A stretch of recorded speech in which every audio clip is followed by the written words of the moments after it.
You're right. anything. I don't know why I said that. But we're always right here and we don't talk super loud. We just watched Eraserhead for the 5th time! Yay! 5 is so many. Too many. We have like 47 like, left though. Dude, that's like 10%. No. Yeah. Last week's was a little off the rails. Our true fans know that. True. All of our like 2 fans. We're bringing it back this time. Yeah. We have more to say. So I was talking to my brother about our little project here, and he said that it's a terrible movie. Not that it's like a terrible like movie like art style, but it's like a terrible movie experience to watch 52 times. Horrible choice. And he said the only like redeemable thing he ever got from it was the idea that cut. No, I'm not cutting that. It's the fears of being a father. Yeah, the idea that like fatherhood can like ruin your hopes and dreams, basically.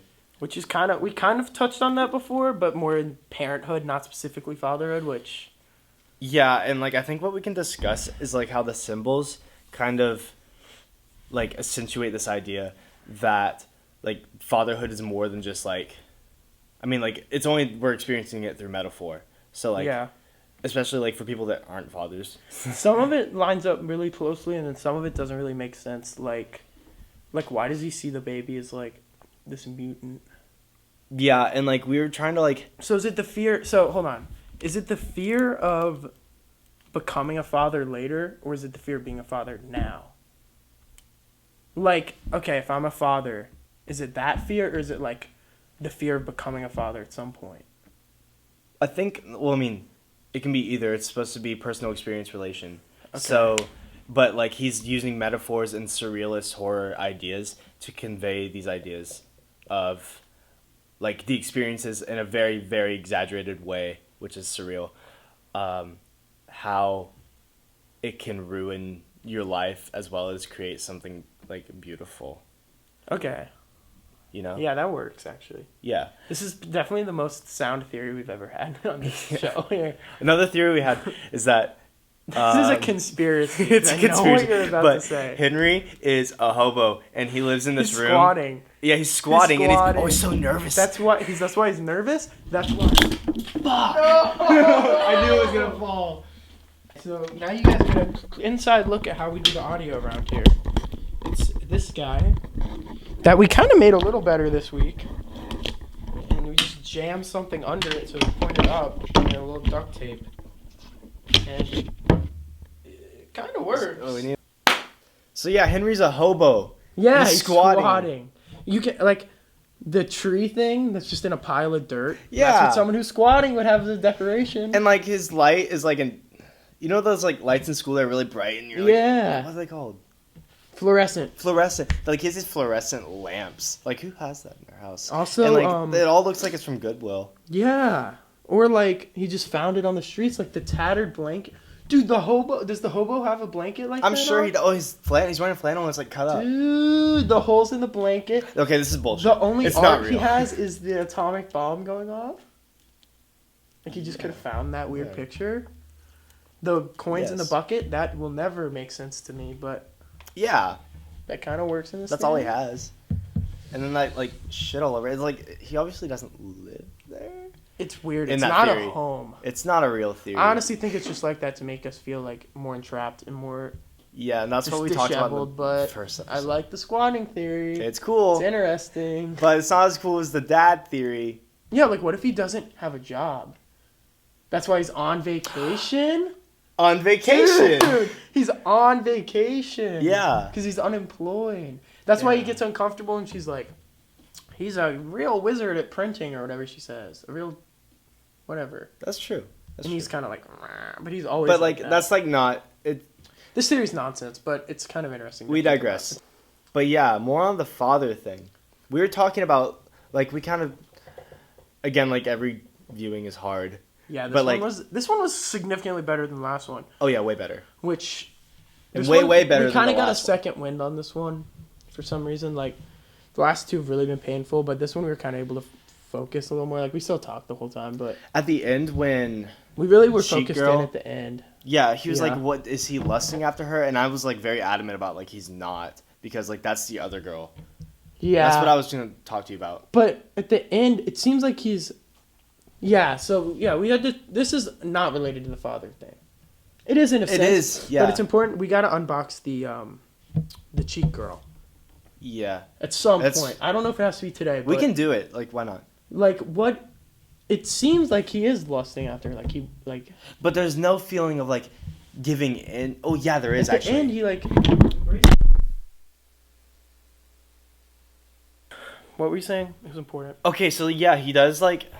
He does give in to the cheek girl. At the end. And it seems like it seems like at the end it's coming together. But it's a lot less like, I want to do it. It's kind of just like, I'm presenting myself to you and... But I don't know if I agree with that. Because it's like, she's like he like dreams about her. Because everything that happens in the radiator is kind of like a dream, right? Because he's just like staring off into it. It's like he's just like fantasizing almost. Okay, so think about this. The cheek girl is fully bathed in white. So then, like, you have the white virginity thing. That's, like, obviously cliche. Yeah. And so what if, like, that's going off the fatherhood thing? That's, like, what he could have, like, thought he was. Like, because he didn't know she was pregnant, right, Mary? Yeah. He could have, like, thought, like, his life, like, had a lot more purpose and hopes, and he had a lot more aspirations. And she kind of represents that, and what he's doing is those visions through the radiator are like some sort of like manifestation in his brain Of what he wanted. But he knows And it can't be true. I think part of the reason her cheeks are the way they are is that it's challenging for us to get on board with his thoughts. Like, she's appalling. The whole thing is appalling. Like the ending, that's true. appalling. The whole thing that happens at the end. Yeah. So it's In this theory, it would make more sense if like in the radiator everything seemed like really nice and perfect. That's another thing. But it's thing, not. like, It's horrifying. it could be just like his alternate like plan. Like I'm sure like in reality, surrealism isn't supposed to be real. Yeah. This could just be like in his brain, like what like he's thinking, and like in reality he has to live with his decision. But in his brain he's like, this is what I want to do. This is what can happen. Like it's like messed up, but like yeah. It's like if I had to like come up with an idea of what the woman in the radiator would look like, it would be more like the lady across the hall. Like that's what his dream would be. True. Not, and then put her across the hall. You know what I mean? But then it's more interesting that he has an affair. affair. That makes it interesting. Yeah. Because then it's just a stupid soap opera. No, I agree. That's what makes it good and interesting. Even 5 times later. So his lust makes him fully give up that virginity thing. Not like in a like physical sense, but like that whole like he's really giving into every single evil and sin.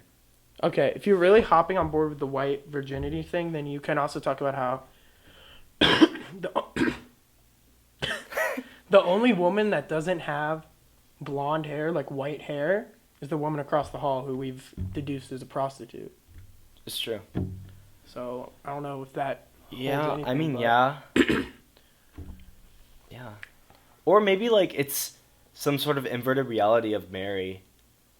Yeah, like, we looked it up this week because we've always thought that there's a connection between some of the actresses, like, Mary's the same actress as the Cheat Girl or something, but it's not. But they always seem similar in a lot of ways, which they're kind of important to compare and contrast the women in this film. So then what does the song mean? Yeah, so that's what I'm saying. It's his fantasy. It's like what he strives. In heaven. I don't know if it's necessarily heaven, but that seems too like right there for this film. Okay, what if like... But at the end it kind of seems... the end is almost... Okay, now we lost battery, but we're back. We still have the ideas rolling. Coming live from technical difficulties land. Okay, so the song, along with the boogaloo at the end, maybe because he feels so sympathetic for himself that his... What? What I'm trying to say is like I don't follow your thread here. Just listen to me. So... He feels so sympathetic for himself and like the shit he's going through right now. Yeah. That song, like, in heaven everything is fine, is kind of what he's thinking. Like, what if like I kill the boogaloo? Like, it doesn't matter anymore because like it's all like, gonna be okay at the end. It'll all be okay at the end. Like because like time's gonna make us rot anyway. Yeah, I can see that. That's yeah. Yeah, it's a hard concept to follow. Like this deserves like 2 or 3 episodes. Yeah, we gotta talk on this more. We already have a lot of minutes. We keep losing battery. Losing battery. I got to talk really quick. We don't have enough time to let it charge. This episode sucks. We're limited to 15 minutes now on YouTube because we're not a verified channel. The second one was supposed to be like 17 and a half minutes, which sucks. Maybe we can get verified at some point. I don't know how that works. We're going to fix the audio. We're buying 2 of the same mic. He already has one of the mics. We're actually going to fix it this time. I swear to God, we're going to order it tonight.